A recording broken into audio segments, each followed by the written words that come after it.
Imagine stepping off the pavement and instantly going blind. Which is an absolutely terrifying thought. Right. But not because you actually lost your sight. It's because the environment, like this towering, unregulated ocean of 8-foot-tall corn, has literally just swallowed you whole. Yeah, a terrestrial ocean. Exactly. The ambient noise of the street just drops dead, the sunlight vanishes, and in one single step, the clean, measurable geometry of your personal safety completely breaks down. It just entirely evaporates. Yeah. So today, we are doing a deep dive into what happens when human beings are just stripped of their boundaries. We're unpacking transcribed, firsthand accounts of severe safety breaches in extreme rural isolation. Because we want to understand the psychological terror of liminal spaces. Right. And at home, you really need to hear this. Because we build our entire modern lives around, categorizing our spaces. We do. Inside is safe, outside is public. Yeah. But when you introduce a vast, blinding environment right up against where you live, that illusion of control just shatters. It's the absolute definition of a boundaryless zone. And while we're focusing on rural landscapes today, the underlying psychology applies anywhere. Oh, for sure. A massive cornfield operates on the exact same predatory logic as, say, a deserted parking garage at 2 a.m. or an empty subway station. It's a space where the normal rules of society are just suspended. Okay, let's unpack this, starting with the concept of the boundary itself. Because there is a deeply ingrained human instinct to avoid stepping into the unknown. We are biologically wired to fear it. Exactly. So, take this kid growing up in rural Nebraska. Both parents work long hours, so the kid bikes to school every single day. Just a standard routine. Right. But the family has established one strict, non-negotiable rule. Never cut through the massive cornfield sitting between the house and the school. Always take the detour. Yeah, the 2-mile detour on the main road. And the kid adheres to this, They develop a routine, relying on the pavement as, like, a lifeline. But one weekday, that routine violently breaks. Because the environment force is inaudible. Yeah, the chain on the bike snaps. It just pops right off and wraps around the axle. And it's totally unfixable on the side of the road. And we really have to remember, we are dealing with an era, or at least a situation, without ubiquitous lifelines. Right, no cell phones. Exactly. There's no smartphone in the pocket to just call mom or dad for an emergency pickup. 0 lifelines. So the prospect of pushing this broken, heavy bike for miles along the perimeter road is just overwhelming. So they look at the field. They look at the wall of corn. Yeah. And the logic seems sound to a kid, right? A straight line is the shortest distance between 2 points. Pushing the bike straight through the stalks will, save an hour. It's the trap of the shortcut. Yes. The kid steps off the road and into the field. And almost instantly, the environment weaponizes against them. It's immediate. It's like snow blindness, but green. Your brain is desperately looking for a horizon line or a reference point, and it simply doesn't exist. The spatial awareness just evaporates in a matter of seconds. Whoa. The human brain maps environments using triangulation. We need distinct landmarks to orient ourselves. And there are none in a cornfield. None. When you plunge into a monoculture crop like that, every single direction looks identical. The canopy blocks the sun, creating this intense form of sensory deprivation. Right, so you're just totally lost. Worse than lost. When the brain cannot establish a horizon, it begins to flood the system with cortisol. Your biology is actively telling you that you are entirely vulnerable. And man, that vulnerability is immediately exploited here. So the kid is pushing the bike through these narrow, suffocating rows. Trying to ignore the panic. Yeah, and there's a gentle breeze. But beneath the sound of the rustling leaves, another sound emerges. Oh no. Yeah, a distinct, heavy rustling that is pacing them. Distracting your movement. Exactly. When the kid stops walking, the rustling stops. When the kid takes a step, the rustling follows. And it's growing louder. It's closing the distance. So the kid realizes they aren't alone? Right. Panicking, struggling to pull oxygen into their lungs in this dense, humid air. The kid forces the bike through a solid wall of stalks to switch rows, just hoping to lose whatever animal is tracking them. But it isn't an animal. No. They break through the leaves, look down the new row, and standing dead center in the narrow dirt path is a man. And the visual data the kid processes in that split second is critical. This is clearly not an agricultural worker. Not even close. His clothes are filthy, just torn to shreds, and his arms are covered from shoulder to wrist in these deep, etched scratches. Probably from wandering aimlessly through those abrasive stalks for days, maybe weeks. stalks. Yeah, that's what I picture too. He is just standing there, arms hanging completely limp at his sides. Then in this low, raspy, almost unused voice, he asks, "Are you lost?" Which is a textbook predatory probe. Really? Like he isn't just offering help. No, absolutely not. He is assessing the target's awareness and support system. He is confirming that the child is disconnected from the herd. Oh, wow. Well, the kid is hit with a massive wave of sleep paralysis, just completely frozen in place, unable to scream. The freeze response. Yeah. And a man takes a deliberate step forward. He's holding a coil of rough rope. But he doesn't speak to the kid this time. Staring past the child, hands outstretched, he mutters to himself, "I'll find him." See, that phrase is what elevates this from a creepy trespassing encounter to a severe psychological threat. Because he's talking in the third person. Exactly. Speaking in the third person about the victim, to himself, indicates a deeply disturbed, predetermined intent. He has already mentally processed the capture. That is horrifying. And regarding the child freezing, that is not a failure of courage. No. No. The freeze response is the oldest evolutionary defense mechanism we have. Before early hominids could reliably fight or flee, our best survival strategy against apex predators was to become entirely motionless. Just dropping the heart rate. Right. Hoping the predator's movement-based vision wouldn't register us. The child's brain literally hijacked their motor functions to try and keep them alive. Well, eventually, the adrenaline breaks through the freeze. The kid drops the bike, dives blindly into the sea of stalks, and curls into a tiny trembling ball on the dirt. Just hiding. Yeah, for hours. They listen to this man violently crashing through the corn, thrashing the stalks, hunting for them. That is a nightmare. Total nightmare. The kid stays hidden until nightfall, legs cramping, before finally crawling out to the road and making it home. Thank God. The parents are obviously horrified. The father goes back the next day with neighbors to look for the bike, but they find absolutely nothing in the field. It's just gone. Gone. The family buys a new bike, assuming they survived the worst of it. The encounter is over, right? But weeks later, the kid comes home from school, and the exact same lost bike is sitting perfectly upright on their front porch. Yeah, that singular detail forces an entire paradigm shift for the family. Right. I mean, I'm trying to put myself in the predator's mindset here. Why didn't he just keep the bike or throw it away? Why take the massive risk of delivering it to their porch weeks later? Because it wasn't a gesture, it was an act of psychological domination. He's expanding his territory. Exactly. During the chase, the predator lost physical control of the victim. Returning the object is a systematic way of proving that the victim's sanctuary is an illusion. Just completely sharroing their sense of safety. Yes. He is essentially saying, you think you escaped me because you crossed the boundary back into your world, but I can cross that boundary too. I know exactly where you sleep. Oh, man. It destroys the cognitive firewall the family built around their home. The threat is no longer contained to the liminal space. The liminal space has extended right to their front door. That is so deeply unsettling.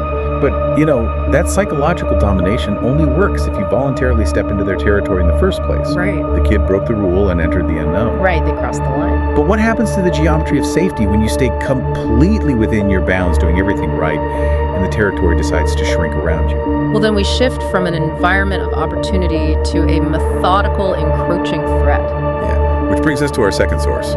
We have a 28-year-old aspiring author who moves back to their aging parents' isolated farm to help with the physical labor. So they're back in a highly rural setting. Very rural. And the narrator is a night owl, working the farm during the daylight and retreating to a cozy third-floor bedroom every night to write. Establishing a routine. Yeah.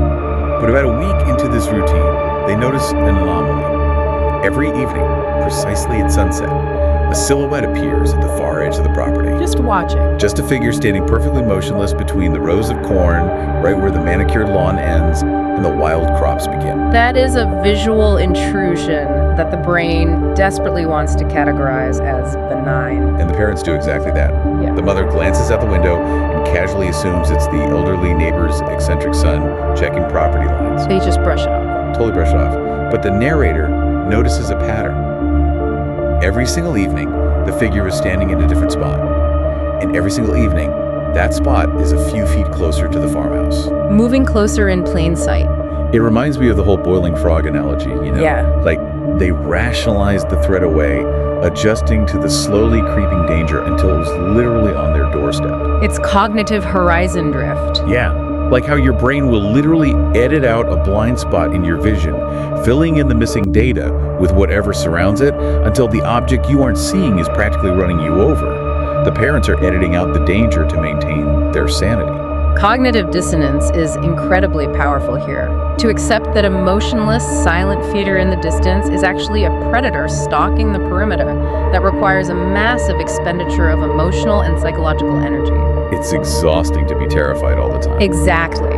It is far easier for the human brain to categorize the anomaly as an oddball neighbor. It's a defense mechanism designed to prevent us from living in a constant state of hypervigilance. Because that would destroy our nervous system. Right, but in doing so, it entirely normalizes the danger. Well, the normalization completely shatters a few days later. The narrator finally drives down the road to confront the elderly neighbor. To finally get an answer. Yeah, and the neighbor is completely baffled. She hasn't been able to walk outside after dark in months due to her health. And her son, he moved 3 states away half a decade ago. The rationalization is dead. Dead. The figure isn't a neighbor. It is a complete stranger who's been staring at their house for weeks. The biological alarm bells finally ring. As they should. The narrator rushes back and tells the father, but the father refuses to involve the police because technically the man is standing on the agricultural side of the property line. Relying on a legal boundary to physically protect them. Which is crazy. No crime has occurred, so he thinks they are fine. But 2 nights later, the narrator is working late inside the barn. And without warning, the heavy thunk of a breaker tripping echoes through the yard. Oh, wow. Yeah, the massive floodlights, the barn lights, the house lights, everything goes pitch black. And the removal of ambient light is the removal of the modern fortress. It's so true. The narrator grabs a heavy maglite flashlight, stepping cautiously out of the barn. Total silence. Until they hear the aggressive rustling of dry corn stalks just a few feet away. He's right there. Right there. They sweep the heavy beam of light toward the edge of the field. Illuminated in the harsh white light is a bald man wearing filthy overalls, and clutched in his fist is a heavy, rusted garden trowel. A sudden, violent kinetic release after weeks of static observation. Yeah, he locks eyes with the narrator, his face twists into a snarl, and the second the beam hits him, he charges full speed. Completely closing the gap. The narrator is ironically forced to sprint straight into the blinding cornfield to evade him, diving into a ditch and just listening to the man's heavy boots thunder past. The exact place they were trying to avoid. Yeah. They eventually crawl a massive circle back to the dark farmhouse and lock the doors. The police are finally called. Better late than never. Right. When they arrive, the man is long gone. But the deputies find out exactly why the power cut out. Someone had deliberately carried a bucket of water and dumped it directly inside the farm's main exterior breaker box. See, if we connect this to the bigger picture... That wasn't a random prowler. No, not at all. That is precisely what elevates this from a creepy trespassing incident to a highly tactical, psychological assault. A calculated stress test. Exactly. The predator spent weeks inching closer, mapping the routines of the household. He knew about the third-floor window, he knew about the late-night barn work. Dumping water on the breaker wasn't an accident. He knew he couldn't sneak into a brightly lit barn without being seen. Correct. So he neutralized the primary defense mechanism, which is visibility. By shorting out the power, he forced the occupant out of a secure, structurally sound environment. And into a vulnerable, pitch-black space. Where the predator holds the absolute tactical advantage, he engineered a scenario where the victim had to investigate. Which is terrifying. It highlights the terrifying reality of rural or even highly isolated urban environments. You are entirely dependent on your own infrastructure. When the power grid fails, there are no streetlights to expose the threat. No neighbors to witness an assault. Right. Once that artificial environment fails, the physical environment belongs to whoever is adapted to the dark. Wow. So we've gone from an accidental encounter with a broken bike chain to a slow, methodical, territorial siege with the breaker box. 2 very different predatory strategies. Yeah, but there's an even more aggressive manipulation here, where the extreme isolation is used as a staging ground to actively hijack the victim's own mind. This third account is incredibly disturbing. It really is. We have a renter who moves to rural Iowa. They find a cheap, incredibly modest house.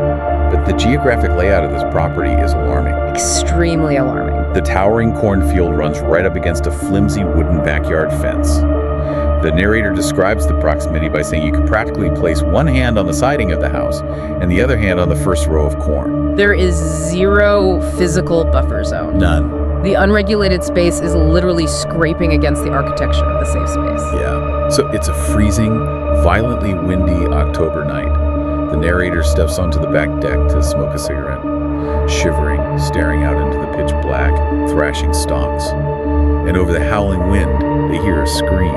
And it's not an animal. No, it is not a coyote, it is not a fox. It is sharp, high-pitched, and unmistakably human. It sounds exactly like a young boy in agonizing pain, crying out for help from deep within the crush of the cornfield. The psychological impact of that sound cannot be overstated. It's gut-wrenching. It bypasses every logical center of the human brain. Well, the narrator drops the cigarette. There's no hesitation, no tactical assessment. They sprint inside, unlock the gun safe, grab a hunting rifle, and run straight into the dark field with nothing but a weak cell phone flashlight. Just running toward the danger. Screaming for the kid to keep making noise. They are fully prepared to kill whatever is hurting this child. But the wind just howls. There is no second scream. Nothing but silence. Yeah. They search frantically. They call 911. The sheriff's deputies arrive with massive vehicle spotlights. They grid search the immediate acreage for nearly an hour. And they find absolutely nothing. Zero footprints. Zero torn fabric. No child. The deputies pack up, suggesting it was likely a cruel acoustic prank played by local teenagers, and they drive away. But the psychological payload has already been delivered. The environment is now permanently charged with the expectation of trauma. Right. So the narrator goes back inside, adrenaline still absolutely spiking, and heads upstairs to the bedroom to try and process what just happened. They glance out the window into the dark, and they see the absolute worst-case scenario for a dry, heavily windswept agricultural property. Fire. A faint blossoming orange glow. Someone has set the cornfield on fire. It's an immediate, catastrophic escalation of physical stakes. The wind is whipping the embers, and the narrator does the math instantly. A rural volunteer fire department will take 20 minutes to arrive. In this wind, the house will ignite in 10. They have to act immediately. Yeah. They call 911 again, sprint downstairs, grab the heavy garden hose, vault the fence, and furiously begin battling the fire line themselves. They're getting drenched in freezing water, choking on thick smoke, fighting back the flames inch by inch. Just exhausted and terrified. Completely. After 20 grueling minutes, they manage to smother the fire just as the sirens become audible in the distance. Exhausted, shivering, the narrator turns around to look back at their house. And this is the moment. Illuminated by the distant red and blue flashing lights, they see a human figure standing perfectly still inside their own upstairs bedroom window, Oh my God. looking down at them. It is the ultimate violation. The sanctuary has been breached while the defender was distracted. The narrator drops the hose, completely unmindful of the rifle they left inside, and sprints for the back door. They burst into the kitchen and freeze.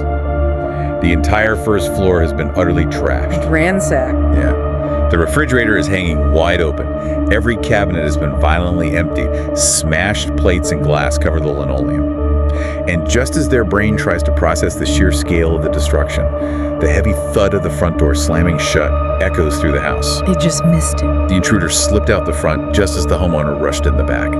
The police bring K9 units this time. They track a scent down the main road, but it vanishes where a vehicle was clearly parked. The intruder is gone. What we are looking at here is an absolute masterclass in misdirection and psychological manipulation. Right, here's where it gets really interesting. Let's dissect that scream.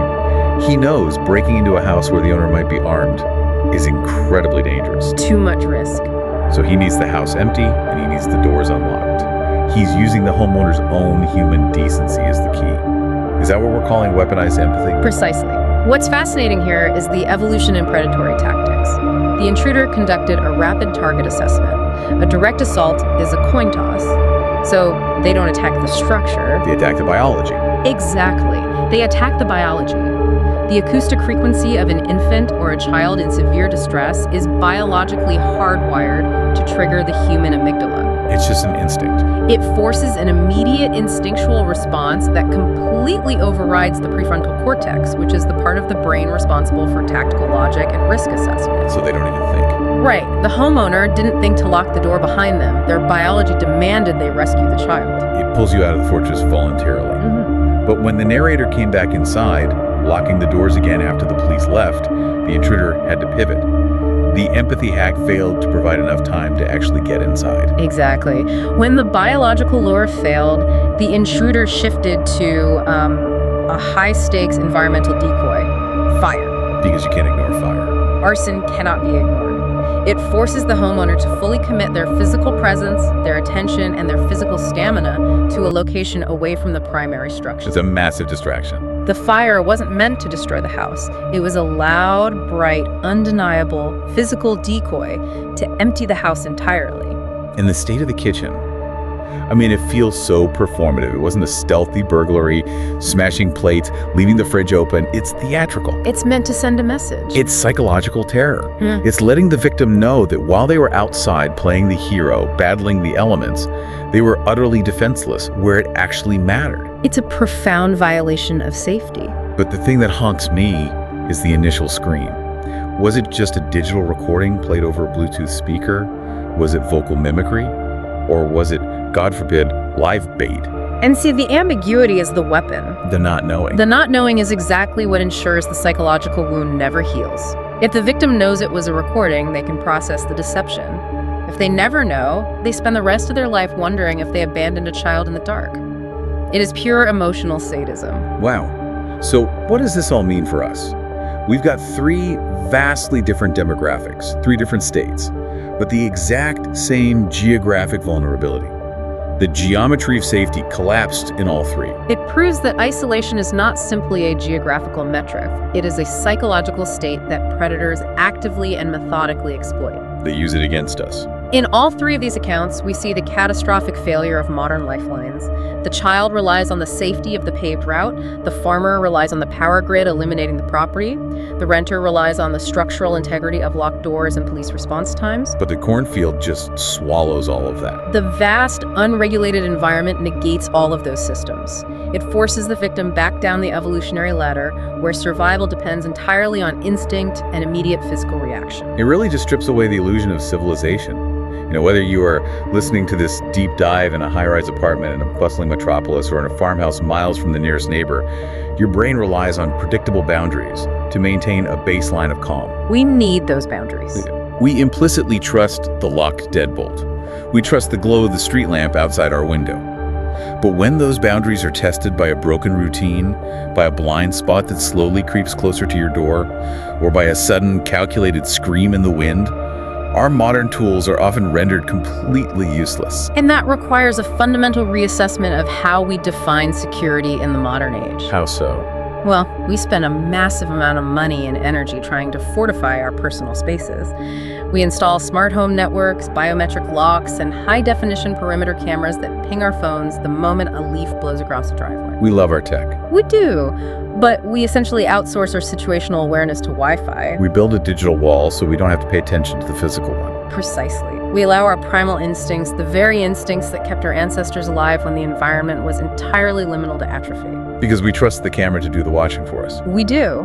But the next time you find yourself entirely unplugged, stepping out of the glow of the streetlights and into an unmonitored, unregulated space, Whether that's a rural cornfield at midnight or a flickering, empty concrete stairwell in a downtown high-rise. exactly. You have to ask yourself a terrifying question.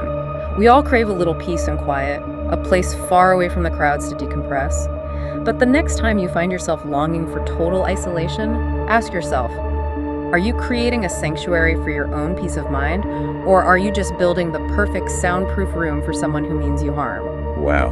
Next time you step outside and look at that clear boundary, that fence, that tree line, that locked door, just remember how easily the geometry breaks when the unknown decides to step over it. Keep your head on a swivel and trust your instincts.